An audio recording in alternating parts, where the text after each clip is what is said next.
आता वळूया राजकीय बातम्यांकडे। शिवसेनेच्या सर्व कॅबिनेट आणि राज्यमंत्र्यांची बैठक पार पडलेली आहे। एकनाथ शिंदे यांनी शिक्षण विभागाचा या बैठकीत आढावा घेतलेला आहे। सध्या शिक्षण विभागावरून सध्या जोरदार रणकंदन सुरू आहे।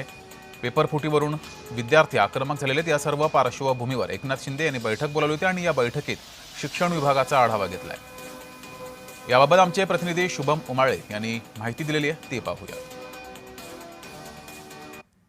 महिनाभरापासून देशामध्ये जी परिस्थिती झाली आहे, जेनझीमुळे आणि कॉकरोच जनता पार्टीमुळे जे आंदोलन दिल्लीमध्ये झालं, त्यानंतर महाराष्ट्रामध्ये देखील ठिकठिकाणी याबद्दल निदर्शनं झाले। तर अशामध्येच एकनाथ शिंदे यांनी आता शिक्षण विभागाचा आढावा घेतला आहे।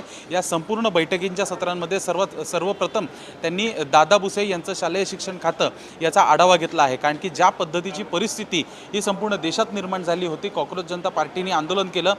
केंद्रीय शिक्षण मंत्री जे आहेत धर्मेंद्र प्रधान याचा राजीनामा देखील झाला आहे। तर अशामध्येच कुठेतरी एकनाथ शिंदे यांनी राज्यातील शिक्षण विभागाचा आत्ता काही वेळ आधीच मंत्रालयामध्ये आढावा घेतला आहे। इतकंच नाही तर सर्व मंत्र्यांच्या विभागांचे आढावे ते घेत आहेत आणि त्यामुळे जे खाजगी सचिव आहेत, जे विशेष कार्यकारी अधिकारी आहेत, त्यांचा 6व्या मजल्यावर चांगलीच धावपळ पाहायला दिसून येत आहे।